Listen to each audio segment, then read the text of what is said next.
സന്തോഷായോ എന്റെ മോക്ക്? സന്തോഷായതുകൊണ്ടല്ലേ അമ്മയുടെ മോനോടൊപ്പം ഇങ്ങോട്ട് തന്നെ വന്നത്.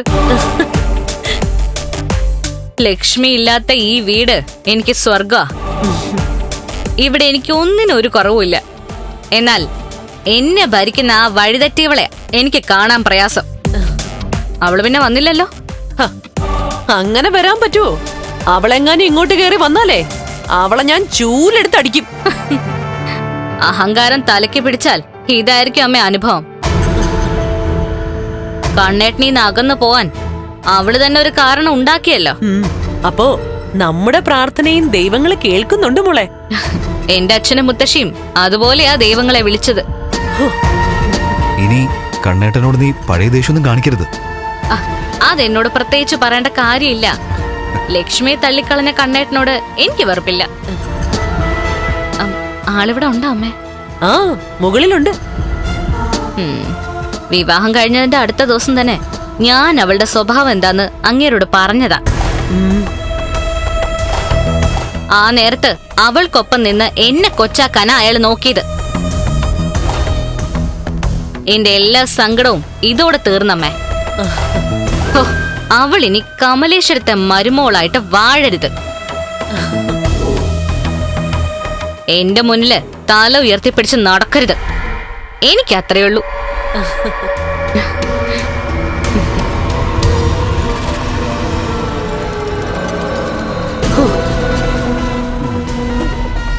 എടാ, ഇനി നിനക്ക് നല്ലൊരു കുടുംബജീവിതം ഉണ്ട് മോനെ.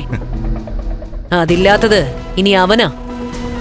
ഇന്നലെ വരെ ഭാര്യയുടെ പേരും പറഞ്ഞ് അഹങ്കരിച്ച ഈ വീട്ടിലെ മൂത്ത സന്താനത്തിന്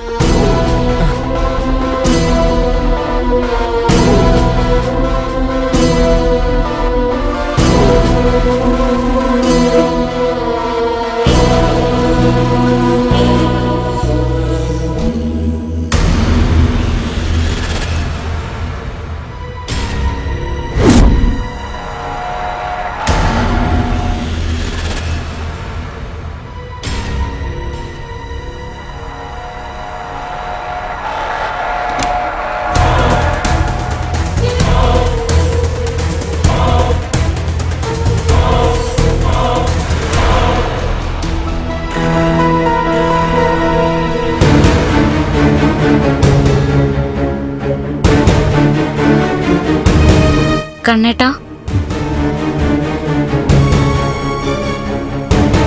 നീയാ ഇനി വരുന്നില്ല എന്ന് പറഞ്ഞ് ഉറച്ചു നിൽക്കായിരുന്നല്ലോ.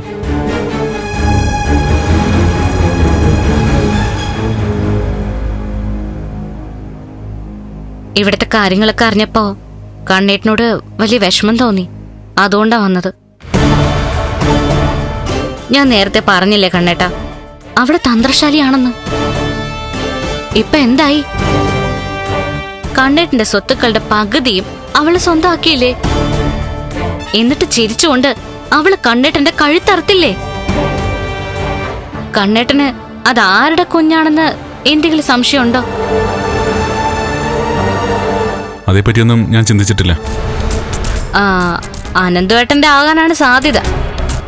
അങ്ങനെയാ അമ്മയും പറയുന്നേ. അനന്ത് ഒരു ചതിയനല്ല. അവനെ ഉണ്ണിയേക്കാൾ വിശ്വാസം എനിക്ക്. കണ്ണേട്ടന് എല്ലാരെയും വിശ്വാസ, ഈ കുടുംബത്തിലുള്ളവരെയും എന്നെ ഒഴിച്ച്. അനന്തേട്ടനും ഭാര്യയായിട്ടല്ലേ കണ്ണേട്ടനും ലക്ഷ്മിയും ടൂറിന് പോയത്? ആ സമയത്തെല്ലാം മഹി എനിക്കൊപ്പം ഉണ്ടായിരുന്നു. പിന്നെ വേറൊരുത്തൻ നേരത്തെ അവളെ പാട്ടിലാക്കാൻ നോക്കിയതാണല്ലോ, ആ സാഗർ. അവന് പെൺകുട്ടികളെ സ്വാധീനിക്കാൻ ഒരു പ്രത്യേക കഴിവുണ്ട്. അങ്ങനെയാണല്ലോ മേഘേട്ടന്റെ ഭാര്യയായിരുന്ന കണ്ണേട്ടന്റെ പെങ്ങളെ അവൻ തട്ടിയെടുത്തത്. കണ്ണേട്ടൻ ആ തോമസ് വൈദ്യന്റെ ചികിത്സയിലായിരുന്നപ്പോ സാഗറും അവിടെ ഉണ്ടായിരുന്നല്ലോ. കണ്ണേട്ടന് ഒഴിച്ചിലും പിഴിച്ചിലും ഒക്കെ നടത്തുമ്പോ മഹി ഒറ്റയ്ക്കായിരുന്നില്ലേ മുറിക്കകത്ത്? കരണേ, എനിക്കിപ്പോ അത്തരം കാര്യങ്ങളെ കുറിച്ചൊന്നും സംസാരിക്കാൻ താല്പര്യമില്ല. അതുകൊണ്ട് ദയവ് ചെയ്ത് നമ്മുടെ സംസാരം അതിലേക്കൊന്നും പോവരുത്. ഞാൻ ഇനി ഒന്നും പറയുന്നില്ല. പക്ഷെ അവൾ ഇതിനൊക്കെ അനുഭവിക്കും, കണ്ടോ?